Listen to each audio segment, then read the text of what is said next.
I blow all that naphtha out and check the action of the train. It's very smooth. That's good. So now this can all be swabbed down carefully to remove any old grease and trapped dirt, grit, dust, etc. that is formed on those surfaces. One of the wonderful things about grease is that it's very good at attracting and holding dust and grit, which means that in the fullness of time, instead of being a nice slippery lubricant, the grease becomes a grinding paste.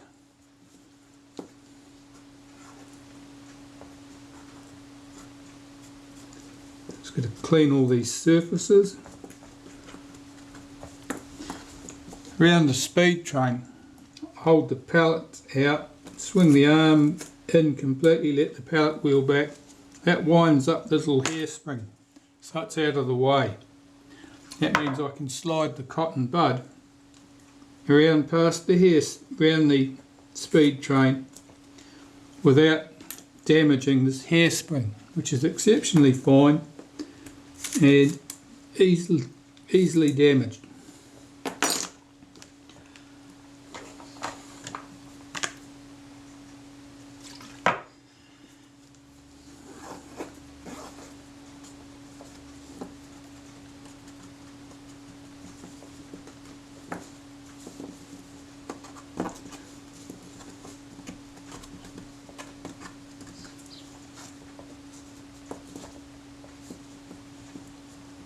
That looks good. I'll put that to one side. Let's clean this blade actuating ring.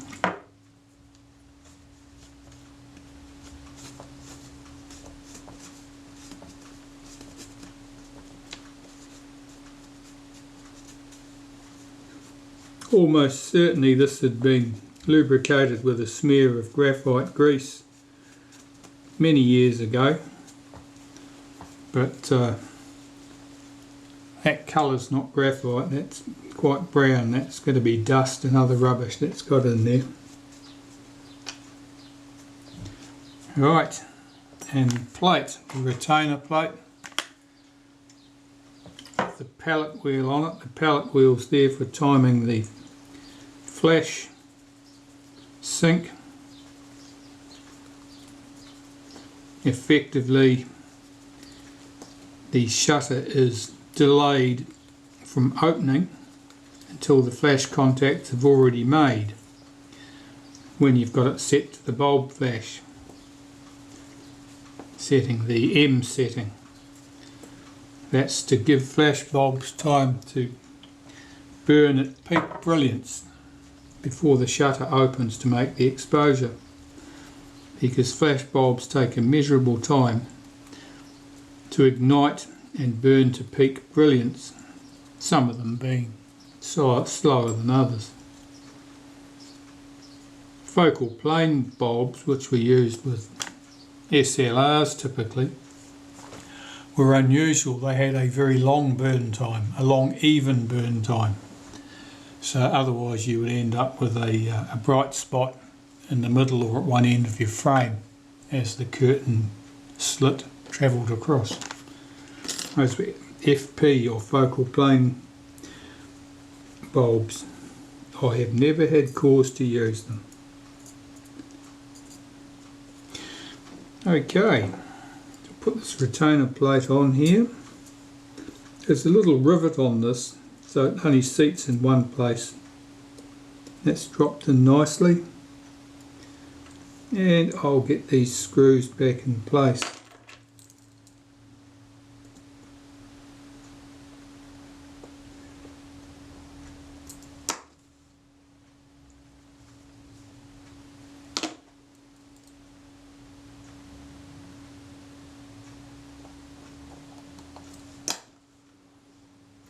As usual, I get all the screws in place before I tighten them up.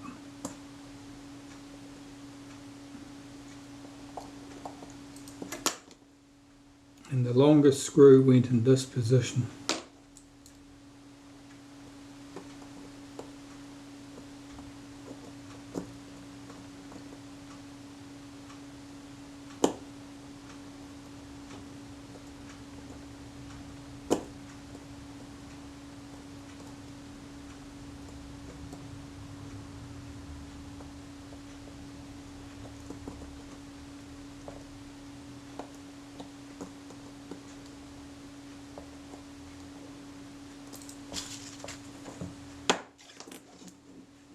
Put that back on my block of wood so I've got something to press against. Tighten the 4 screws up.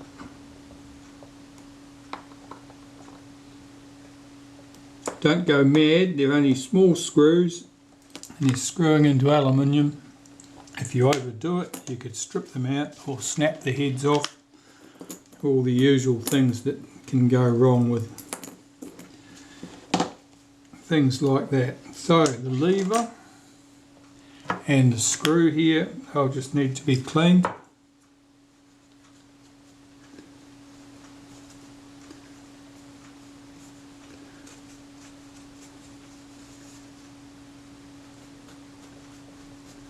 Just sometimes you may find a washer in here as well, but it's quite uncommon. If there is a washer, it's to take up slack for this lever. Basically it means that the shaft that sticks up from the mechanism plate is slightly longer than the thickness of the lever, and so it will rattle.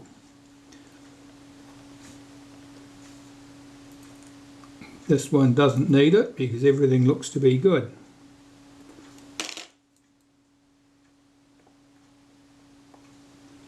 And I just lubricated the pivot for that and the slot at the end where it engages with the blade actuating ring with a touch of molybdenum paste. I can hook the return spring back in place. That all moves very freely. So my retard gear train and the blade actuating ring I will lubricate with graphite powder and put that to one side and clean my shutter blades. Okay, well with the mechanism plate lubricated with graphite powder, I'm just going to unhook that spring, swing that lever around to the blades open position, start putting my shutter blades back in place.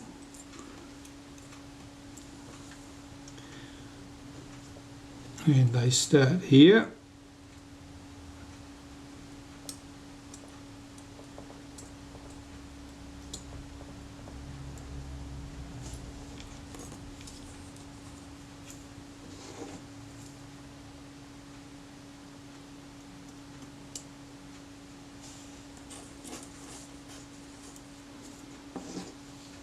These blades are by no means completely free of marks, but they're free of corrosion.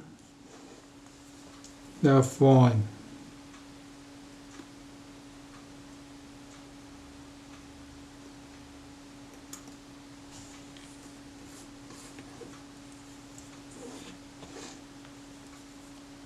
Here's the 5th blade.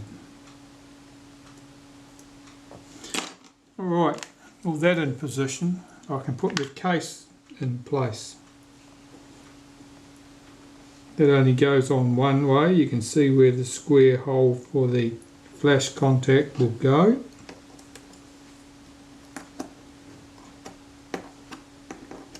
And it's held by 3 screws.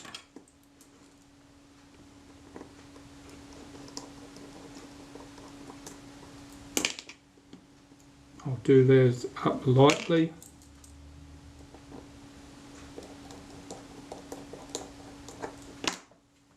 I need to avoid the possibility of damaging a shutter blade by doing those screws up tightly if a blade had popped out of position while I was lifting the case over the top. And these things do happen, not very often, but they do. Right, so the blade's closed, I'll get its spring in place. It's nice and snappy in its action. I can tighten those 3 screws right up.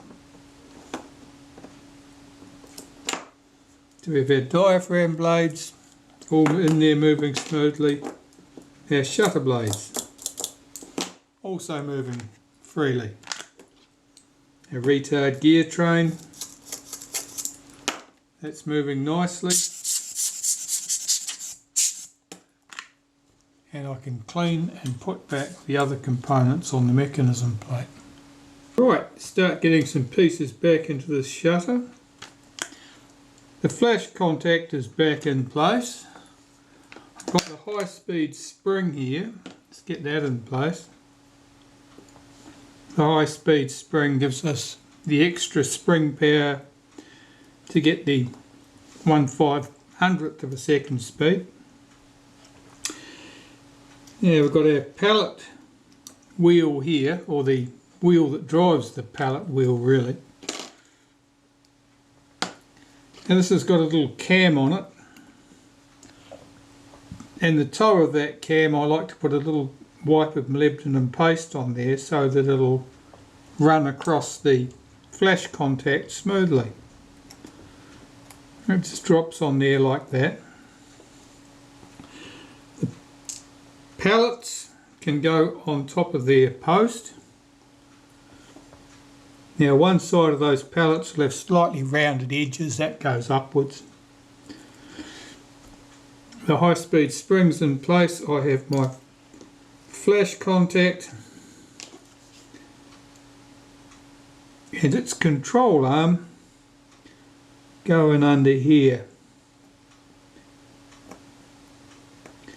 so that the flash contact, the high speed spring, the bottom arm of it goes underneath that flash contact, the top arm, the curved arm, goes above it. This is just held in with a single screw.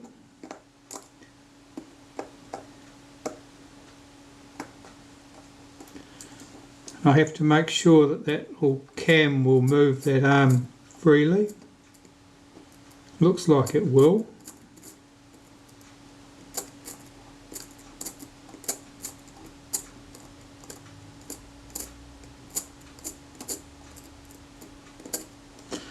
That's good. Now the sector gear here on the end, this is what drives this little wheel here. Now this is a 2-piece arrangement. There's a piece that sits on top of it, like that. And they're held together by a spring that fits underneath here, and in this case is loose. Normally that is pretty static, but this one has come adrift for one reason or another, so I've got to get that back over that boss.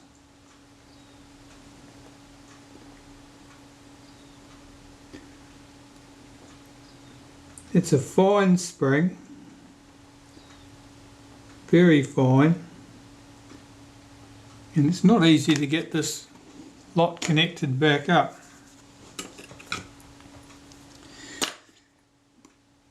So the spring's sitting loosely there at the moment. This piece goes on there, sits over that raised boss in the centre. Now I've got to hold that together with one pair of tweezers, flip it over, and this tail of the spring I've got to hook behind here. And this is very awkward. I've got a very fine pair of tweezers here, very sharp and pointy. I manage to stick myself in the arm with it about every time I pick them up. Let's see if I can pick the loop of that spring up, lift it behind and get it into place. Alright, so that spring is now holding those two pieces together. So now it's one piece. I'm going to take some molybdenum paste and put a little wipe on that point on the end of that arm. That's where it's going to latch into position, and I'll just need that to be able to move freely. Right, so if I drop this into position, be careful not to disturb this little piece on the top.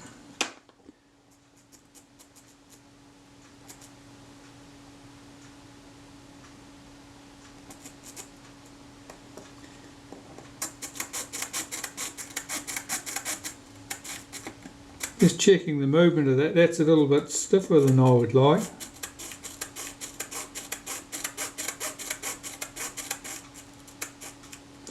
It may be that this flash contact arm is just sticking out a little bit too far.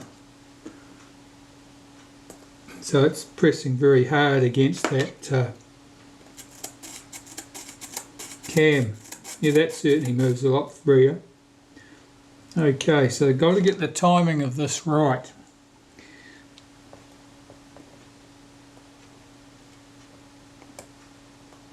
Now that arm is catching on that wheel, so it's bent too low.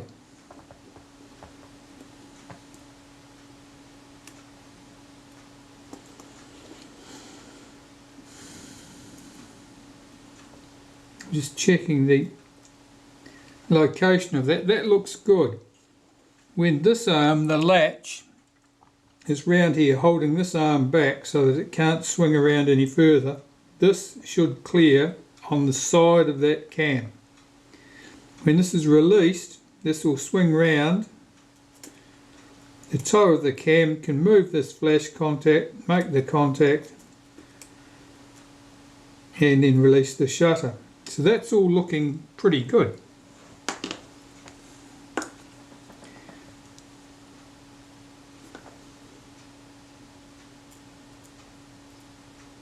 Just putting a touch of molybdenum paste on that gear there, because the teeth of that gear are not exceptionally pretty. They're a little bit, got a bit of corrosion on them. They probably don't run as smoothly as they might.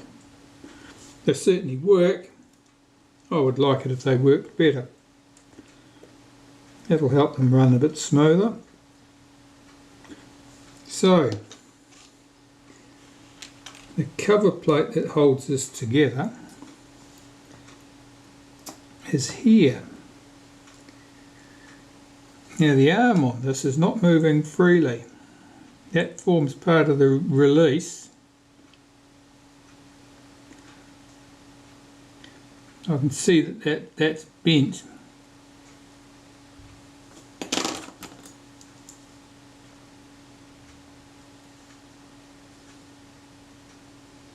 And it's moving nicely now. I'm going to get this into position.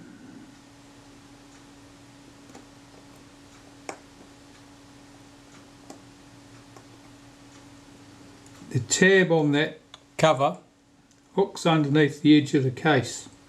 Then it fits over a post here and a post here. And we've got two brass standoffs that I put in under there also.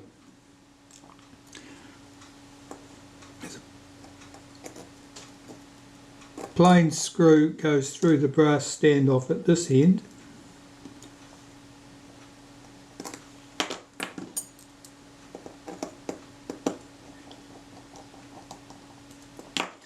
At the other end we've got our lever, the flash sync settings lever.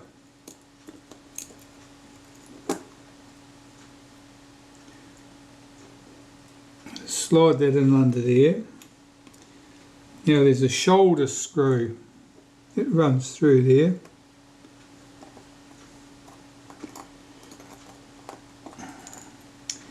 That bush is moved. Pull that back.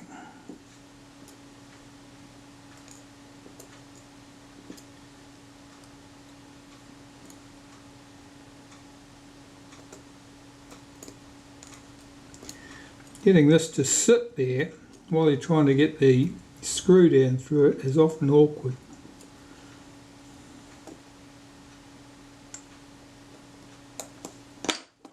Now I'm cooking with the gas, that's good.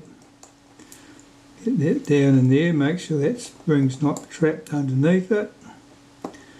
And the screw down, make sure that moves freely. And the spring, it forms the detent for this lever, so I've got to swing that round behind that post.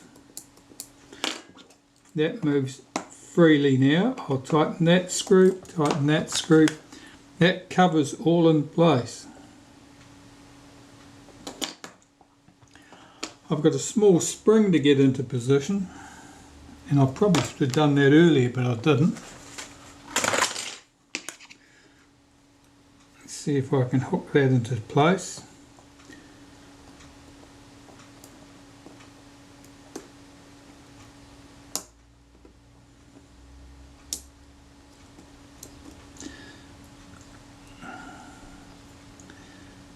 This spring's a bit tough on tweezers.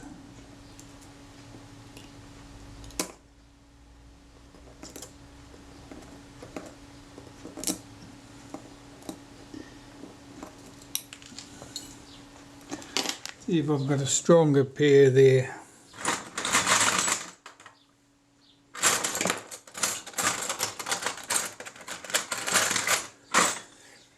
And by a stronger pair, I mean a pair that's been more damaged in the past and been ground back, so it's a bit chunky looking at the tip.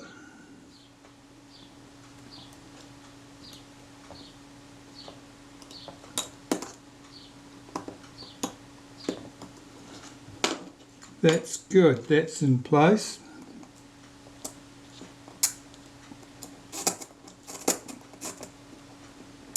And that's latching in place, so that's all good. That's moving as it should. The B lever. The B lever goes on here, and there's a spring on that, a return spring that fits around the head of this fixing screw, and this can be awkward to get in place, particularly if you've got a magnetised screwdriver.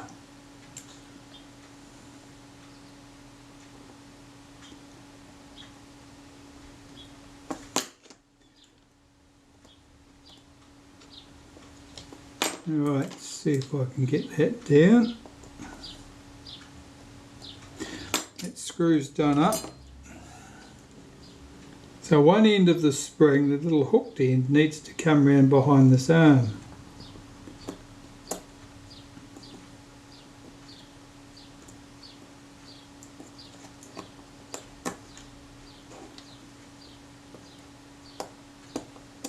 That's it. And the other one needs to be lifted onto the inside of this arm. Like that. Just check that that screw's done up. Check that the B lever moves. Now if I cock this, the shutter is now cocked, everything's locked into place, and that would release the flash sync mechanism, which in a cocked shutter would release the shutter. The shutter release arm can go in.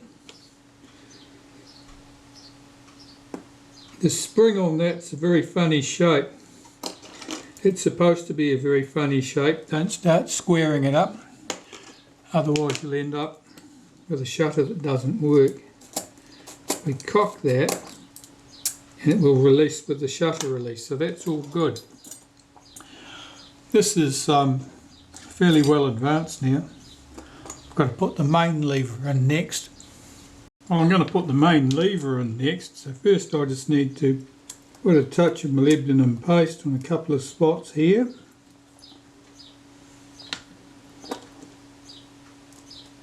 On that lever, the pallet lever, and on the side of this lever. On the catch there won't hurt. Now taking the main lever, I run molybdenum paste around the inside edge, around the outside edge, on the bird paw.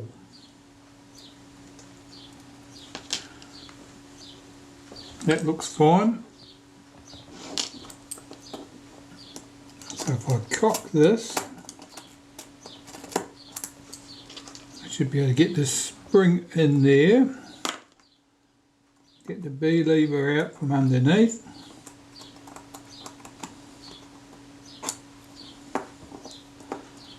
Hold back the pallet lever, swing that lever back out of the way. Make sure that's out, that's out, that's out. And get the spring hooked over its post. That's the main spring. This is the spring for the catch that holds the shutter in the cocked position. Just check that, looks like it all moves. That is good to go. The shutter speeds settings cam plate. I'm just running some molybdenum paste around the areas here that under a lot of tension. That's the one where the spring goes for the high speed spring, so I'll just run some around there. This should fit into place. Make sure the B lever is not trapped underneath it, that's better. Now if I cock the shutter, we should have B. Yep, around here should be about 1 second, I think. Here, 1 second. That sounds credible. And around here should be about 1/10. That sounds credible. Around here should be 1/25. That sounds fine. Alright, I'm going to put the front cover on that shutter and then I'll go away and test it.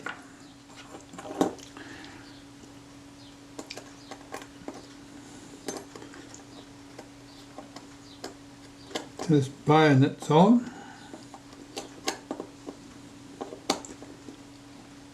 Rotate that round to there. Look round for the appropriate tool and I can't see it, so I'll use a pair of tweezers.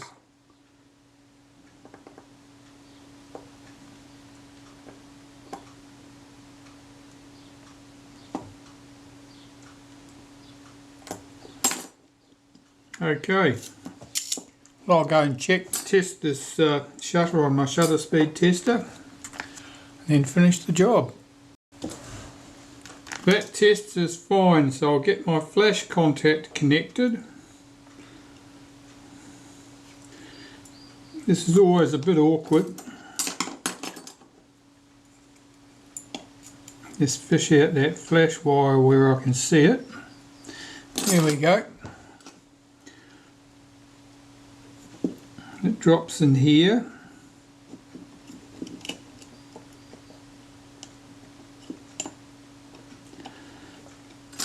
Now that tiny black plastic insulating slug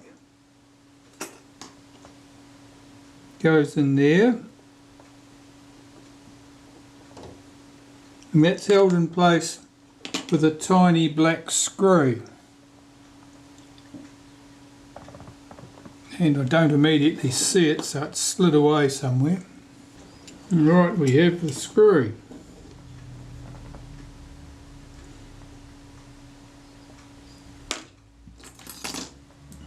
See if I can get that started.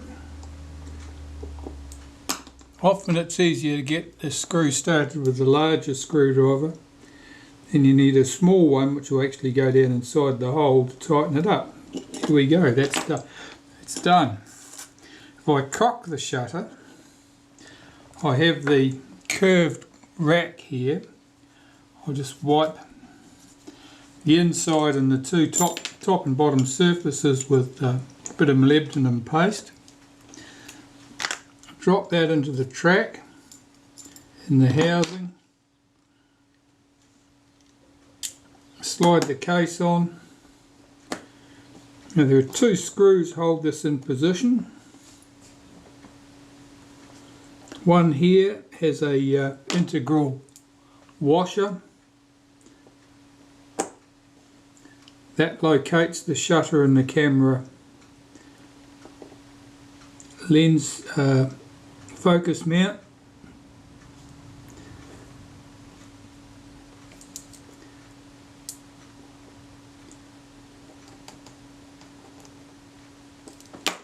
And the other one is a very short countersunk screw.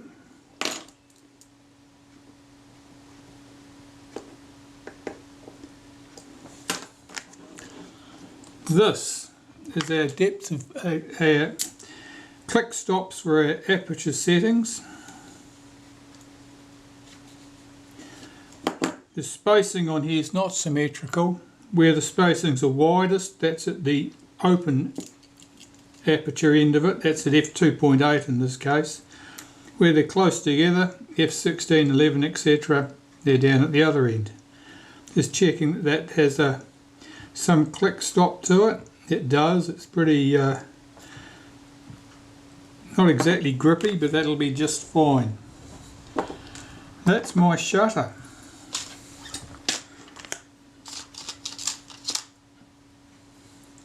So the front trim ring and the retaining ring I need to clean up.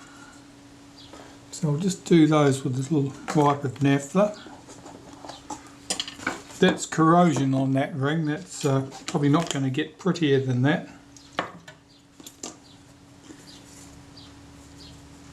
The retaining ring, that's just dusty and it's got a bit of oil on it probably. This washer is some sort of copper alloy. It's a bit corroded in this case because this camera has certainly been splashed.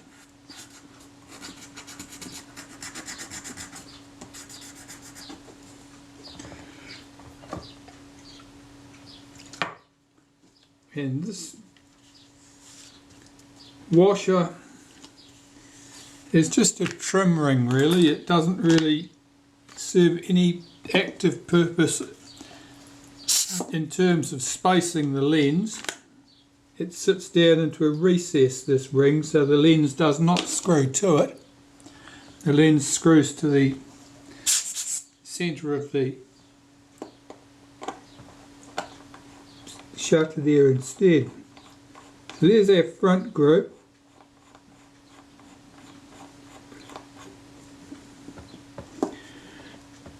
Let's do that up, finger tight. Our rear group is the same deal.